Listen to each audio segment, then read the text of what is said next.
चला राधा, शेवटी सोल्युशन मिळालं तर तुला. हो बरं वाटतं ना आता? खरंच इतक्या दिवसात सुचलंच नव्हतं असं काही. चल. मी काय म्हणतो राधा, हा? मला पण एक सोल्युशन मिळालंय. कसं ना? पाणीपुरी खाऊया. चल पाणीपुरी नको. चल ग, जरा बरं वाटेल. अरे खरंच नको. चल ग, खाऊया पाणीपुरी. अरे किती दिवसात खाल्ली नाही. चल पाणीपुरी खाऊ मस्त. अरे नको सौमित्र, अरे हे ग, खाऊया पाणीपुरी खाऊया मस्त. अरे ही काय वेळ आहे का पाणीपुरी खायची? अरे पाणीपुरी खायची कधी वेळ असते का? कधीही खायची पाणीपुरी. चल. अरे नको, आपण एवढं सगळं खाल्लंय, मोदक खाल्ले, त्याच्यावरती पाणीपुरी काय? अरे मग उत्तम आहे, मोदकावर तर पाणीपुरी खायलाच पाहिजे. तुला माहितीये का चल. अमेरिकेत रिसर्च झालं ह्याच्यावर राधा, सिरियसली. तिथे सुद्धा आता पाणीपुरी विकायला लागले. नुसतं अमेरिकेचं नाव घ्यायचं म्हणून काय आम्ही खाणार नाही. भारतीय उगीच काहीतरी काय. अगं मी खोटं नाही सांगत आहे. आपण खाऊया पाणीपुरी आणि नाही. मस्त तिखा तिखा दो तिखा पाणी. नाही तिखा नाही, साधं साधं. आता आपण गोकुळ पेठेत जायचो ना अशी तिखट पाणीपुरी खायला, आठवत नाही का तुला? आनंद भाऊजी तर तुटून पडायचे त्या पाणीपुरीवर. हे तुला माहितीये, तुला तो आठवतोय ना पाणीपुरीवाला तिवारी? प्रवीण तिवारी. आठवतोय ना? हो हो. तुला माहितीये का त्याने बंगला बांधलाय आता? बंगला बांधला? आनंद एवढं खायचा की त्याच्या पैशावर बंगला बांधलाय त्याने. मी आता मध्ये नागपूरला गेलो होतो ना, म्हणजे झाली त्याला काही वर्ष. बंगल्यात बसलाय हा तिवारी मस्त, आणि बंगल्याचं नाव वाचून तो वेडा झालो मी. काय? आनंदपुरी. आनंदपुरी? हा. काही काय. तुला खरं वाटतं का पण? मला वाटतं असं क्षणभर. तो तिखा दे ना पाणीपुरी खातो आता. साधाच दे ना. नाही ना, तिखा दे ना का? हा दे दो.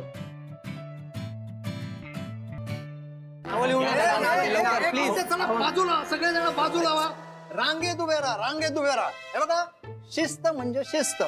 गोंधळ करायचा नाही. सगळ्यांची नावं नोंदवून घेणार आहे मी. माझे अंकल, तुम्ही पण डान्स करणार आहात का? तेवढंच बाकी राहिलंय. अरे या सोसायटीतली मुलं काही सांगतील. ती शनया तुम्हाला कल्चरल प्रोग्राम खाली नाचायला लावते आणि पूरग्रस्तांना मदत द्यायचं टाळते. बरोबर आहे का रे? राहू दे ना महाजनी, कशाला या मुलांच्या नादी लागताय? कशाला म्हणजे काय? त्यांचे डोळे कोण उघडणार? कोणीतरी बोलायला नको? घ्या, ही आली यांच्या टोळीचा म्होरक्या. शनायाला तर नुसतं नटायला हवंस. अहो घरात कामं काय आहेत तिला? सगळी कामं तर गुरुनाथ करतोय. नटण्या मुरडण्या पलीकडे येतंय काय तिला? हो ना, गौर म्हणून बसवा तिला बाप्पाच्या बाजूला. चल ऐक ना, मी काय म्हणतो, आपण जाऊया ना इथून. चल ना. कॅरी, तू या बायकांच्या बोलण्याकडे काही लक्ष देऊ नको. Let them talk. चल ना, पण कशाला? थांब ना एक मिनिट. मला डान्स कॉम्पिटिशन साठी माझं नाव द्यायचं. नाच काम करायचं आणि दुसऱ्यांना नाचवायचं. दुसरं येतं काय आपल्याला? व्हॉट डू यू मीन? ठीक आहे, नाव लिही आणि मराठीत लिही. ठीक आहे, रेवती, सेजल, अमृता. ठीक आहे, दॅट्स इट. हो एवढीच नावं आली आहेत? हो. अजून कोणी नावं दिली नाहीयेत का? मी कसं सांगू? नाही, राधिका सुभेदारचं नाव दिसत नाहीये कुठे. अगं तिचं ती बघेल, तुझं तू बघ. राधिका भाग घेईल नाही तर नाही येणार. तू कशाला मध्ये मध्ये पडतेस? डोंट शाउट, मला ऐकू येत आहे.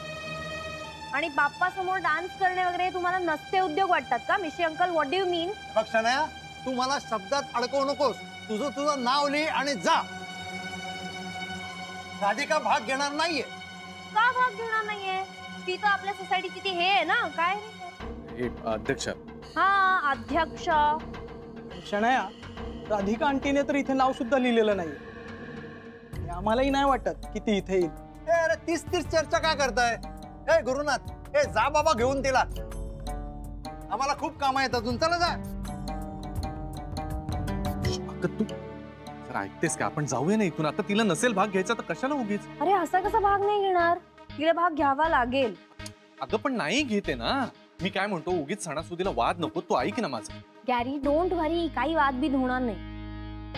आणि हे बघ, जोपर्यंत मी राधिकाला माझ्या तालावर नाचवत नाही ना, तोवर मी शांत बसणार नाही. तू ना कधी ऐकणारच नाहीस माझं. जाऊ दे, तुला काय करायचं ते कर. मी चाललोय.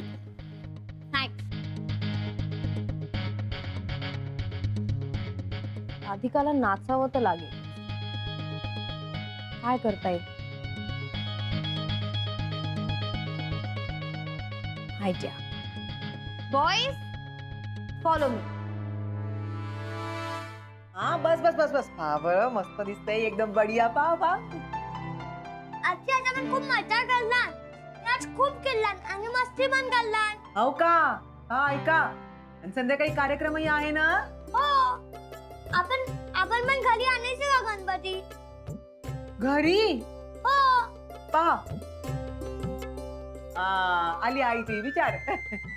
घे, तुझी आई आली, तिलाच विचार. आई, आपण गणपती आणायचे का घरी? घरी? हो प्लीज ना आई, प्लीज. अरे आणूया ना, पुढच्या वर्षी नक्की आणूया. ये, आपल्या घरी गणपती येणार. मी नेहाला बोलून आलो. ये. अरे अथर्व, अरे अथर्व, दिवसभर सोसायटीमध्ये उंदडत असतो. कसं आहे, मोठ्यांपेक्षा लहानांचाच उत्साह फार असतो असल्या कार्यक्रमात. ते म्हणजे काय बाबा, लहानपणचं तर मला आठवतंय ना. म्हणजे गणपती यायच्या आधी 10-12 दिवस आमची तयारी सुरू व्हायची. पण डेकोरेशन पासून मिरवणुकीपर्यंत नुसती धमाल. खरंय, सणवार आले ना की उत्साह येतोच. हो ना. आज जेनी आणि आनंद भाऊजी सुद्धा इतके खुश होते ना. हो, जेनीने काय मोदक बनवले होते, एवढं आश्चर्य वाटलं ना मला.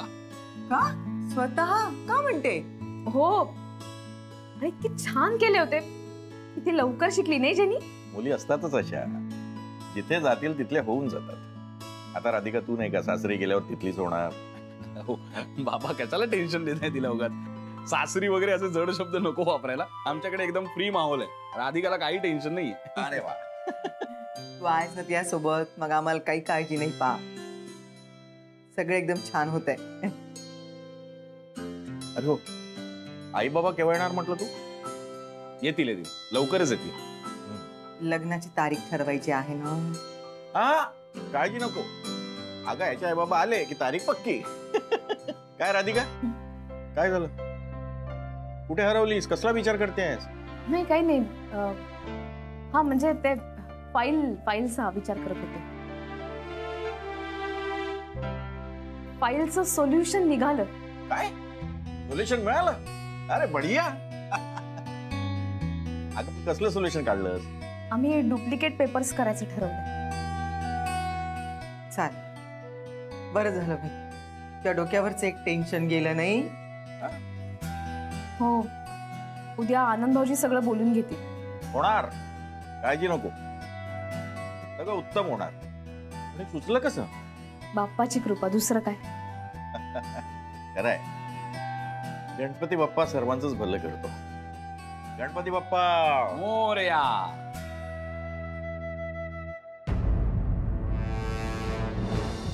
लिसन, राधिका सुभेदारच्या घरी जा आणि अथर्वला बोलवलंय सांगा. Go quickly.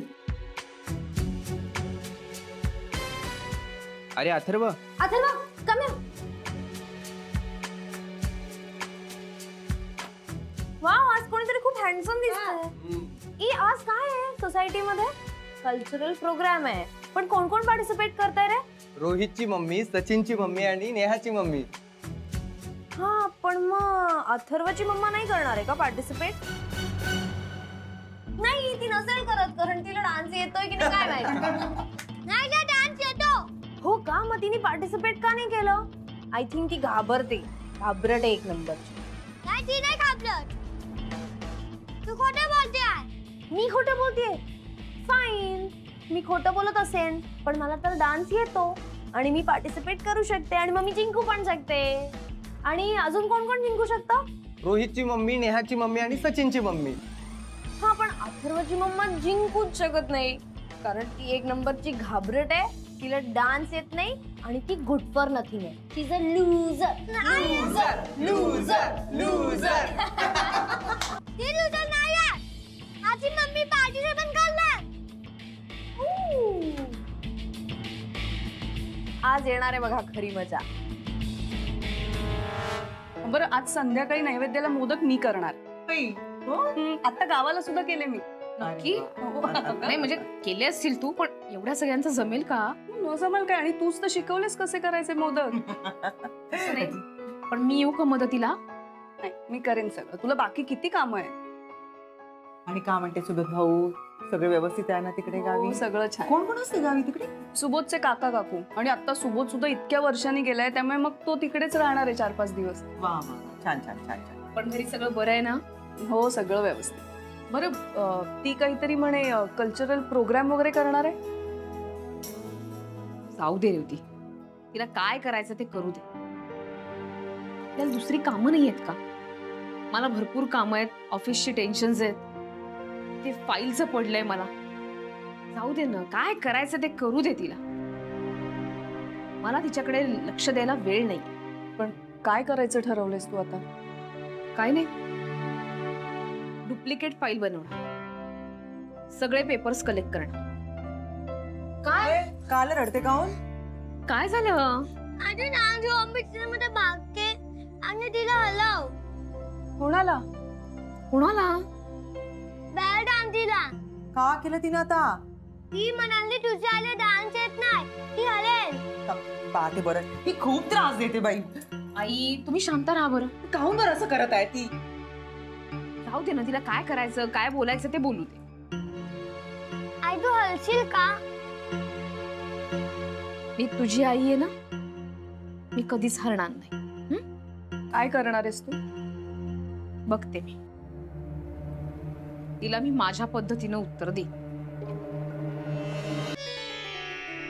Ladies and gentleman, boys and girls, लवकरच आपल्या डान्स कॉम्पिटिशनला सुरुवात होत आहे. टाळ्या!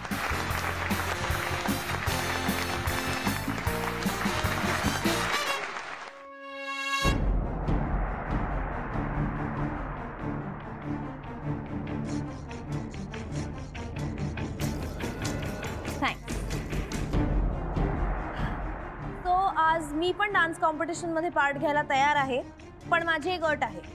या कॉम्पिटिशन मध्ये राधिकानी पण पार्ट घ्यायचा. शनया, तुझी ही अट मला अजिबात मान्य नाही. ठीक आहे, मग कबूल करा की तुमच्या राधिकाला काही डान्स वगैरे येत नाही. अरे ती जिंकली आता एवढी मोठी कॉम्पिटिशन, काय सांगतो? आई हे बघ बॅलन्सी काय बोलते आहे. हो अथर्व, तुझी मम्मा लुझर आहे, तिला काहीच येत नाही. ती हारली आहे आणि ती घाबरते. तुझी आई घाबरट आहे, घाबरट. अथर्व बघ बाळा, तुझी आई हारलेली नाहीये आणि घाबरलेलीही नाहीये. थांब, आलेच.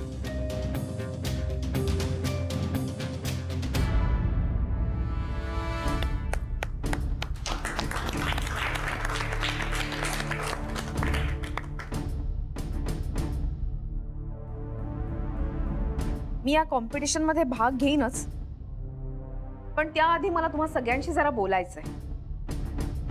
शन्या, तू जरा समोर बसून ऐकशील तर तुला जास्त कळेल. प्लीज.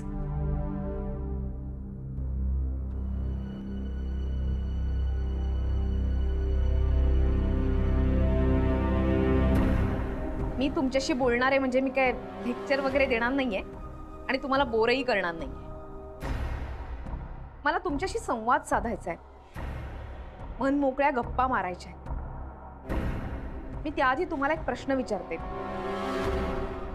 म्हणजे हा प्रश्न काही मोठ्या माणसांसाठी नाही, आजच्या तरुण पिढीसाठी आहे. मला सांगा, लोकमान्य टिळकांनी गणेशोत्सव सुरू केला, त्यामागे त्यांचा काय उद्देश असावा? तुम्हाला कोणाला सांगता येईल? अहो, आम्हाला काय माहिती. आता तुम्ही सांगा ना. ठीक आहे, मी सांगते.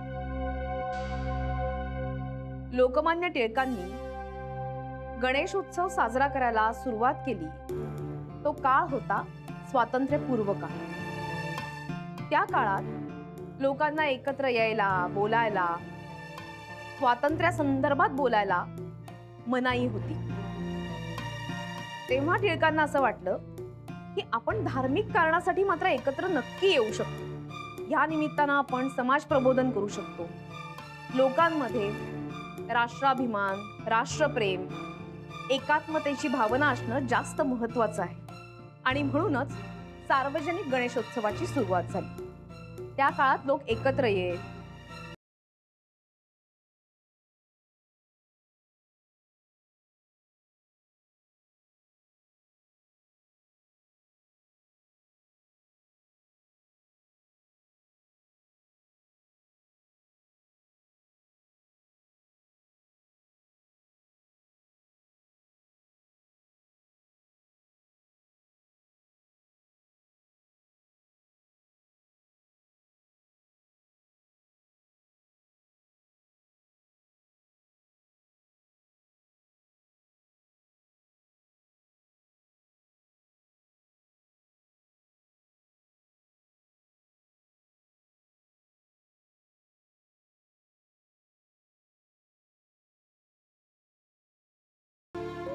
अनेक लोकांचे संसार उद्ध्वस्त झाले, अनेक लोकांच्या घरात अन्न शिजत नाहीये. या काळात आपण त्या लोकांना मदत करणं गरजेचं आहे असा प्रस्ताव मी तुम्हा सगळ्यांसमोर मांडला होता. आता तुम्ही सगळेजण सुजाण आहात, समजूतदार आहात. नाही, मी तुमच्याशी अधिक बोलण्यापेक्षा तुम्हाला काहीतरी दाखवणार आहे. हा एक व्हिडिओ तुम्हाला दाखवते, तुम्ही सगळ्यांनी नक्की पहा. Video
light on.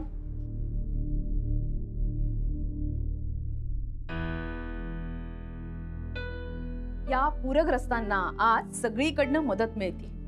अगदी ताटवाटीपासून, अन्नधान्यापासून, वैद्यकीय सेवेपासून ते लहान मुलांना शालेय वह्या, पुस्तक, सर्व स्टेशनरी इथपर्यंत सर्व प्रकारची मदत मिळालेली आहे. सगळेजण मदत करतायत, तर मग आपणच का मागे राहायचं? म्हणून हा प्रस्ताव मी तुमच्या समोर मांडला. आता मी तुम्हाला विचारते, तुम्ही या देशाचे भावी प्रतिनिधी आहात. मला सांगा, जर हा प्रस्ताव मी तुमच्या समोर मांडत होते तर माझं काही चुकलं का? राधिकाताई, चुकलंच आमचं. सॉरी. हो ताई, खरंच आमचं चुकलं. सॉरी. खरंच आम्ही असा विचारही केला नव्हता. आम्हाला वाटलं आपल्याला बस मजा करायची आहे, आणि हे सर्व आम्ही या शनायाच्या बोलण्यावरून केलं. काय काय बोलताय काय तुम्ही? What are you even saying? तू खोटं बोलू नकोस. तूच आम्हाला राधिकाताईच्या विरोधात बोलण्यासाठी भाग पाडलंस आणि त्यासाठी आम्हा प्रत्येकाला 500-500 रुपये दिलेस. काय? आणि त्यात 500 रुपयासाठी आम्ही असं वागलो, पण आम्ही चुकलो. आपण हिचे पैसे हिला परत करू. हो चालेल चालेल. देऊन टाका रे. हे घे, हे घे. नको तुझे पैसे. नको आम्हाला तुझे पैसे. राधिकाताई, माफ करा आम्हाला. आम्ही यापुढे पूर्ण विचार करून काय तो निर्णय घेऊ. मजा करा, जरूर करा. माझा अजिबात विरोध नाहीये, पण आपण या सगळ्याचं भानही ठेवलं पाहिजे ना. राधिकाताई, आम्ही खरंच चुकलो ग. आम्हाला नको हा कल्चरल प्रोग्राम. उलट यातून मिळालेले पैसे आपण त्या पूरग्रस्तांना दान करूया आणि आपली चूक सुधारूया.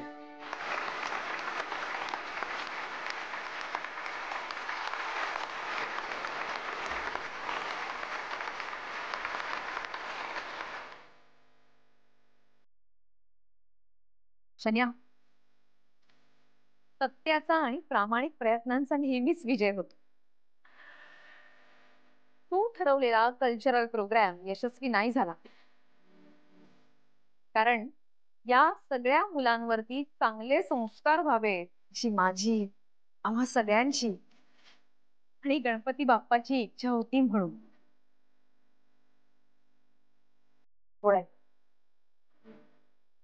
काय रे, चल.